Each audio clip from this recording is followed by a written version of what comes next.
Russian forces to strike bigger cities just to the north. President Zelensky addressed that current situation, praising his troops on the front line. In the Donetsk region, now as before, it's the most painful situation. We do everything to help our men there. Everyone there deserves the deepest gratitude.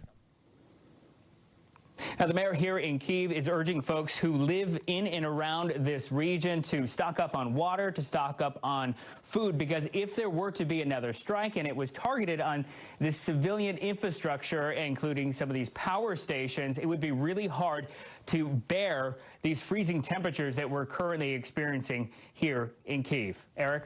The Ukrainian people are tough and they are fighting back. Jeff, thank you. Marthel? Eric, meantime, President Biden said earlier this week that he would be willing to talk to Vladimir Putin about ending his war on Ukraine with conditions, but the White House is now throwing cold water on that idea. He was very clear yesterday.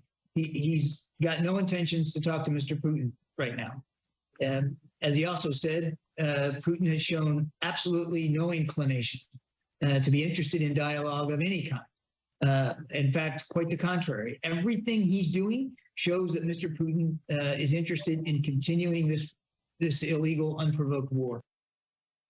Rebecca Keffler is here. She's the author of the book Putin's Playbook. She's also a former Defense Intelligence Agency officer, and she joins us now. So, Rebecca, should President Biden talk to Putin? He absolutely must talk with Putin because this war needs to end. It's not a winnable war. Unfortunately, Putin is just distracting the White House. Putin is really not interested in caving in because he feels strong right now.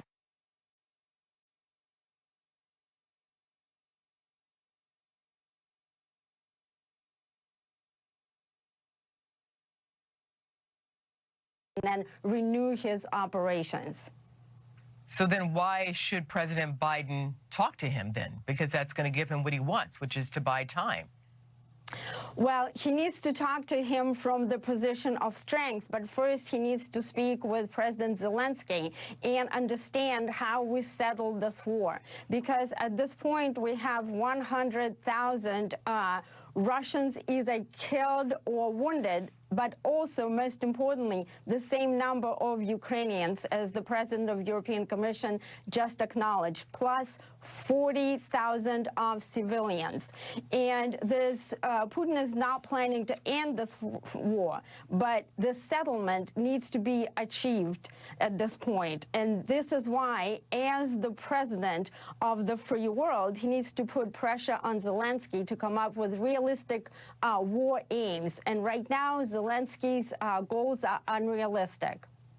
So it sounds like you're suggesting that President Biden should speak to President Zelensky and for President Zelensky to come up with some sort of a compromise on a war that he didn't even start. It is true. No, Zelensky did not start this war. Putin did. Putin is waging a brutal war. But unfortunately, what happened in the lead up to this war, Athel, is that the United States has decreased its force posture in previous years. I personally briefed NATO and several combatant commands in the run-up to Putin's invasion of Crimea. We knew that Putin is going to wage this brutal war, including targeting civilians. There's this special operations called Strategic Operation to Defeat Critical Infrastructure of the Adversary. Ukrainians are now without heat, without water, and 80% of Ukraine is plunged into darkness. They're trying to restore their electricity, but it's proving very difficult. So knowing all this, nobody wanted to do anything about it. only 8 NATO countries are contributing now into the collective defense kitty. And so we didn't take our opportunity to develop a counter strategy. And this is why right now we're not in a very strong negotiating position, and we're depleting our own weapons supplies. We have now spent on some missile systems 13 years worth of supplies. And this is why I believe it would be smart to settle the conflict before more Ukrainians are killed. So as you're saying, I've got to run. I'm running out of time here, but what you're saying is so fascinating that basically President Biden has to put pressure on President Zelensky to settle the score, compromise, stop the killing, stop the shedding of the bloodshed and everything else. You know, Rebecca, I have to go now because I'm going to hit a hard out. But can you come back real soon to continue this conversation? It's very important and very timely. Rebecca Koffler, thank you very much for joining us today. It would be my honor, Ethel. Thank you. We'll be right back. Thank you, Rebecca. Thank you. I started working in a hospital when I was 14. I learned through